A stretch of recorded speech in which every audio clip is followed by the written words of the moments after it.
Everyone, come on, wait a minute. Let's try this one more time. I left Lexington at 5 o'clock this morning. So I've been going it all day, so we're going to try this one more time. Good evening, everyone. Thank you very much.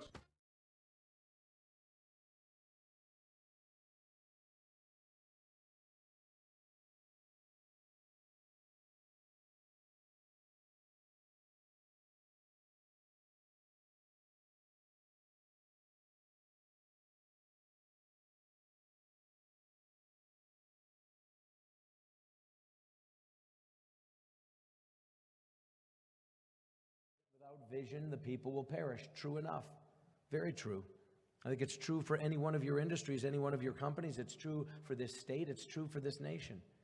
A rudderless, visionless people don't tend to accomplish certainly the things they set out to do or necessarily anything that allows them to excel to the best of their ability. So what then is my vision? It's a simple one. It plays very well into the very things you'll be discussing in the days ahead.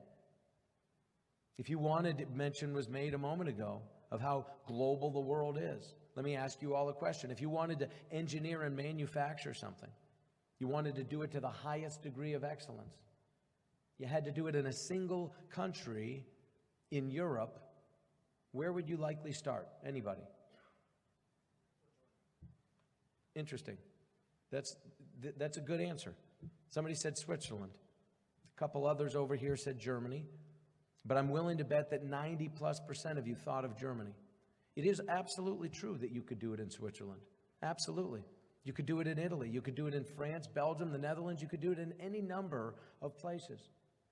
But those of you who had a name pop into your head immediately, the vast majority of you thought of Germany.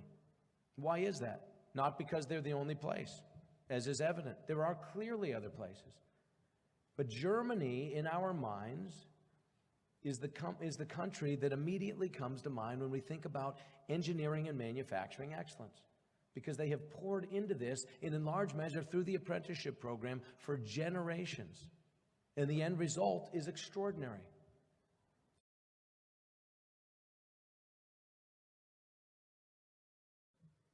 The average journeyman, as Steve stated, around the country makes $60,000 a year.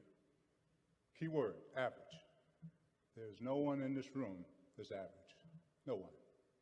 We do not do average here in Kentucky. We don't.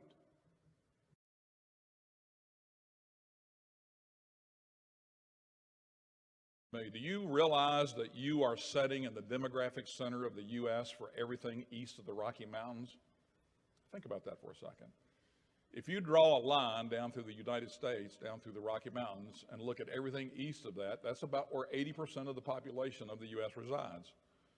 And you're setting in the demographic center of it. Technically, it's Danville, but we're close enough. All crossroads are here. Think about it. All the major interstates cross here, 65, 71, 75, 64. All the major rivers cross here, the Ohio, the Mississippi. All the rail crosses here. And when I used to bring potential customers to Kentucky to do business with Rollform, I used to tell them that we can get as fresh as seafood here tonight in Louisville as you can anywhere on the East Coast, because who brings it here?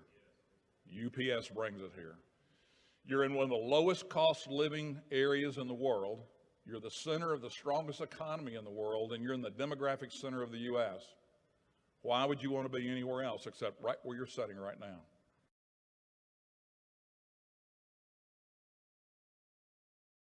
It gives them a skill, a good paying job with a career path. Secondly, for them, it assures them of a long-term career regardless of economic conditions. You guys are going to have a skill that very few other people have, and if an economic downturn comes, you're going to continue to have a job when other people aren't.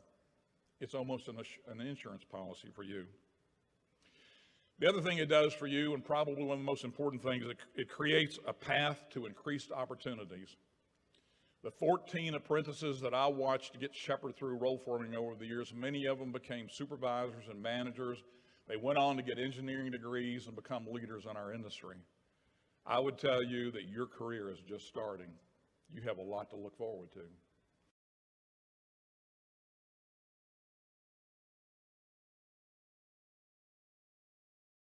To you business leaders, I would tell you that the apprenticeship program kept us connected to the educational world. And in that partnership, we developed innovation, the innovation that's necessary to take a high-tech business forward. And that's one of the things that we look for in Kentucky. The other thing that I would tell you apprentices and business leaders alike, what we have found over the years with the apprentices that came into our businesses is they were even more highly skilled than the senior technicians who'd been there for years and years. Why do you think that's possible? Because the technology that these young men are learning is changing every day, and they're being taught state of the art. They're bringing technology into your business as apprentices. And you apprentices should also be very proud of that.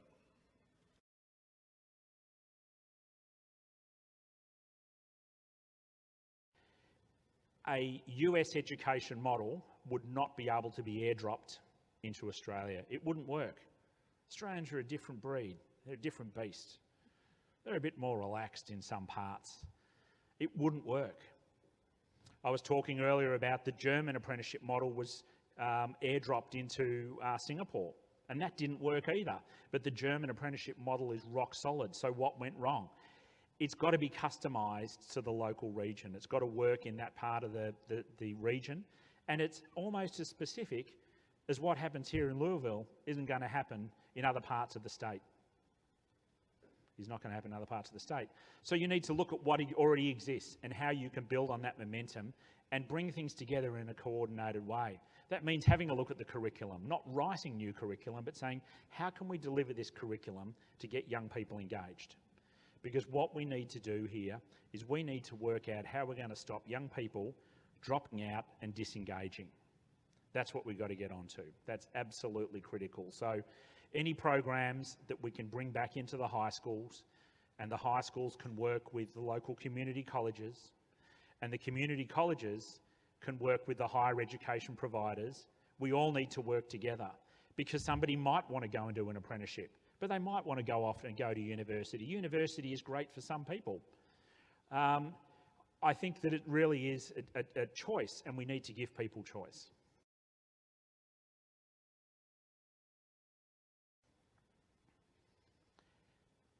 How can Kentucky lead the way? Well, I think we've already seen and we've already heard, and I can honestly say, and it's not because I'm standing here in front of all you Kentuckians, that I do travel the country.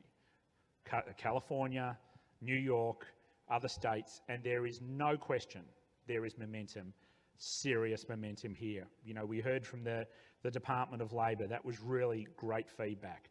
There is definitely momentum, and there's momentum because of the collaboration, not just with educators, not just with the employers, but with government departments, the different secretaries working together for the same cause. Because it doesn't matter if you're in economic development. It doesn't matter if you're in education. You have to work together because it's all a piece of a successful recipe for the state.